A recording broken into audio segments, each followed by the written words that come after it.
तो हम कह रहे थे कि भरत जी जहाँ-जहाँ प्रभु के चरण छीने वहाँ-वहाँ देखने गए तथा अत्रि जी ने भरत जी से कहा कि इस पर्वत के समीप एक सुंदर कुआँ है, वहाँ से आप तीर्थ जल को उसी में स्थापित कर दीजिए। तो मतलब एक जैसे कुआँ बनवाया जल लाके और उसका नाम रखा गया, खास कुएँ का नाम भरतकूप रखा गया, कुएँ का नाम।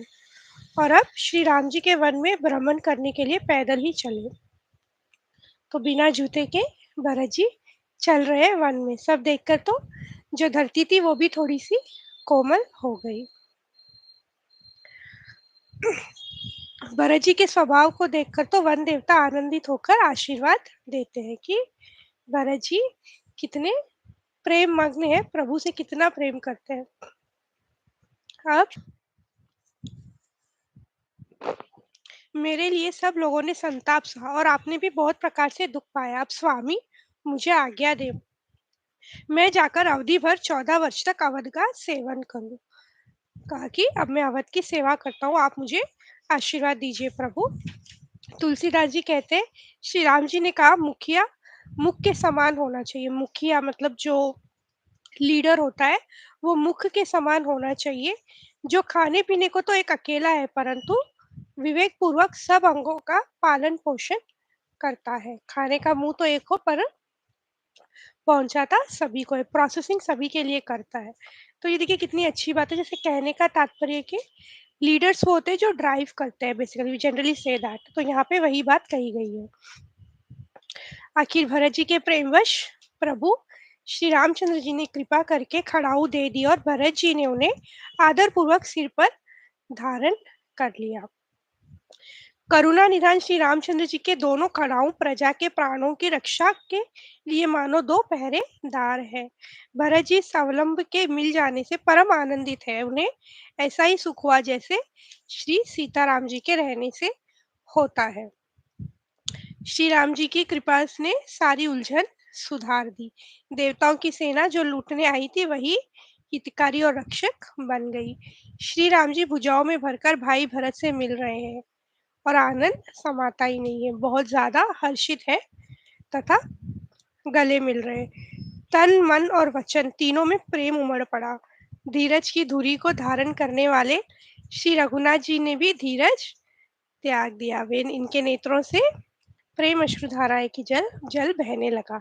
इतने प्रेम मग्न हो गए प्रभु जो बिल्कुल पेशेंटली रहते थे, उन्होंने मतलब उस धीरज का भी उन्होंने त्याग कर दिया क्योंकि इतने प्रेम मग्न थे।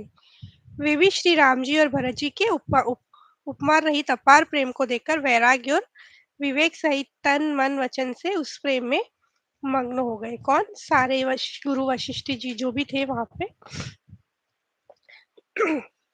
फिर हर्षित होकर शत्रुघ्न जी को भी हृदय से लगा लिया। अब चारों भाई एक दूसरे से मिलने लगे। प्रभु के चरण कमलों की वंदना करके तथा श्री राम जी की आज्ञा को सिर पर रखकर भरत शत्रुघ्न दोनों भाई अब चले। इस तरह से प्रभु ने फिर धीरे धीरे सभी को विदा कर दिया। जैसे पहले ये लोग निकले और फिर धीरे धीरे सभी जाने लगे। माताएं सबकी चरण वंदना की, गुरु की चरण वंदना की। प्रभु श्री राम भरत जी और प्रभु श्री राम लक्ष्मण जी और माता सीता ने और सभी को विदा किया।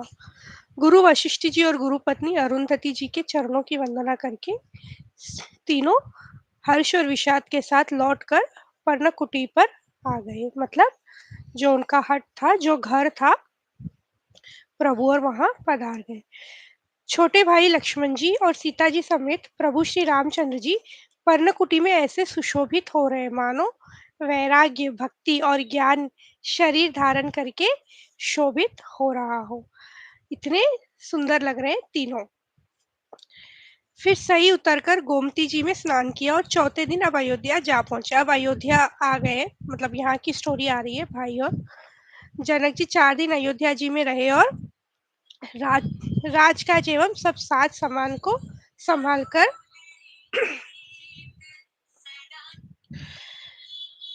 अभी सब अयोध्या आ गए। तो राजा जनक जी 4 दिन वहीं रुके क्योंकि पूरा संभालना जो जो था भरत जी को सब देना था, समझाना था। तो सब दिखाकर सारी शिक्षा देकर फिर जनक जी भी वहां से निकल गए। भरत जी ने मंत्री और विश्वासी सेवकों को समझाकर उद्यत किया, वे सब सीख पाकर अपने-अपने काम में लग गए। फिर छोटे भाई शत्रुघ्न जी को बुलाकर शिक्षा दी और सब माताओं की सेवा उन्हें सौंप दी। अब अब क्या हो गया कि जो भरत जी थे वो भी महल से दूर ही रहने वाले थे, क्योंकि प्रभु श्री राम सीताराम जी महल में नहीं है तो वो भी उसका सुख नहीं उठाना चाहते थे, किंतु महल में तो माताएं हैं, सभी कामकाज है, तो शत्रुघ्न जी को कहा कि आप माताओं का ध्यान रखना। भरत जी ने फिर परिवार के लोगों को, नागरिकों को तथा अन्य प्रजा को बुलाकर उनका समाधान करके उनको सुखपूर्वक बसाया। आज्ञा हो तो मैं नियम पूर्वक रहूं। मुनि वशिष्ठ जी एकदम प्रेम के साथ बोले, हे भरत, तुम जो कुछ समझोगे, कहोगे और करोगे वही जगत में धर्म का सार होगा। भरत जी के लिए कहा कि वही धर्म का, हम प्रभु से कहते हैं धर्म धुरंधर, पर ये देखिए भरत जी भी बिल्कुल धार्मिक है, कितना धर्म फॉलो कर रहे हैं। भरत जी ने यह सुनकर और शिक्षा तथा बड़ा आशीर्वाद पाकर ज्योतिषों को बुलाया और अच्छा दिन साध कर प्रभु की चरण पादुओं को निर्विघ्नता पूर्वक सिंहासन पर विराजित किया। भरत जी नंदीग्राम में पर्णकुटी बनाकर उसी में निवास किया। तो नंदीग्राम के पास जाके वहां पे वो एक हट बना के, ऐसे ही जैसे प्रभु श्री राम रह रहे उसी तरह रहने लगे। कैसे? सिर पर जटाजूट और शरीर में मुनियों का वस्त्र धारण कर, पृथ्वी को खोद कर उसके अंदर कुश की आसनी बिछाई। भोजन, वस्त्र, बर्तन, व्रत, नियम, सभी बातों में वे ऋषियों के कठिन धर्म को प्रेम सहित आचरण करने लगे। गहने, कपड़े और अनेकों प्रकार के भोग सुखों का तन और मन और वचन से तृण तोड़कर, मतलब प्रतिज्ञा करके त्याग दिया। सब कुछ त्याग दिया, क्योंकि उनके प्रभु श्री राम सीताराम जी वहाँ है, तो इन्होंने भी सब त्याग के बिल्कुल उन्हीं की तरह रहने लगे। वे नित्य प्रति प्रभु की पादुकाओं का पूजन करते हैं, हृदय में प्रेम समाता नहीं है। पूजा किसकी कर रहे हैं? पादुका। पादुका मतलब सैंडल्स या चप्पल आजकल हम बोलते हैं। तो चरण पादुकों की पूजा कर रहे हैं प्रभु की, और बिल्कुल प्रेम समाता नहीं, जैसे साक्षात प्रभु के चरणों की वंदना कर रहे हो। पादुकाओं से आज्ञा मांग मांग कर वे सब प्रकार से राजकाज करते हैं। शरीर पुलकित है, हृदय में श्री सीताराम जी है, जीभ राम नाम जप रही है, नेत्रों में प्रेम का जल भरा है। लक्ष्मण जी, श्री राम जी और सीता जी तो वन में बसते हैं, परंतु भरत जी घर ही में रहकर तप के द्वारा शरीर को कस रहे हैं।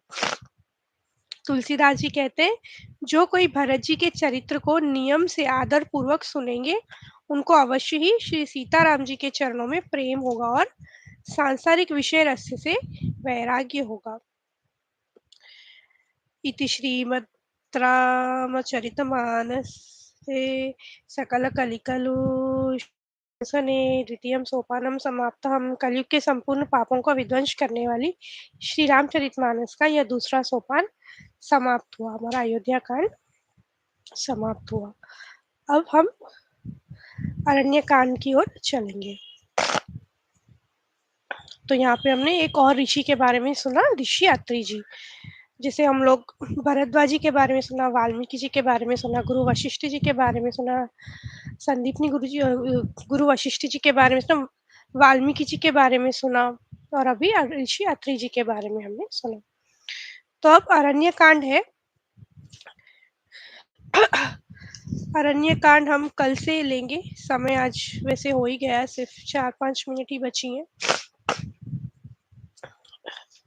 तो अब अत्रि जी की कथा, अनुसुईया जी की भी कथा आगे आएगी। अनुसुईया जो कि मतलब पत्नी धर्म में वो बहुत ही सर्वोपरि मानी जाती है, पतिव्रता स्त्री माना जाता है, सर्वोपरि माना जाता है उन्हें। तो कल उनकी कथा भी हम हमारे अरण्य कांड में देखेंगे। तो चलिए आज एक चौपाई ले लेते हैं वापस। हो सिया राम मैं सब जग जानी, करहूँ प्रणाम जोरी जुग पानी। राम सिया राम जय जय राम, राम सिया राम सिया राम, जय जय राम। बोल सियावर रामचंद्र की जय, पवन सुत हनुमान की जय, बोलो भाई सब संतन की जय। जय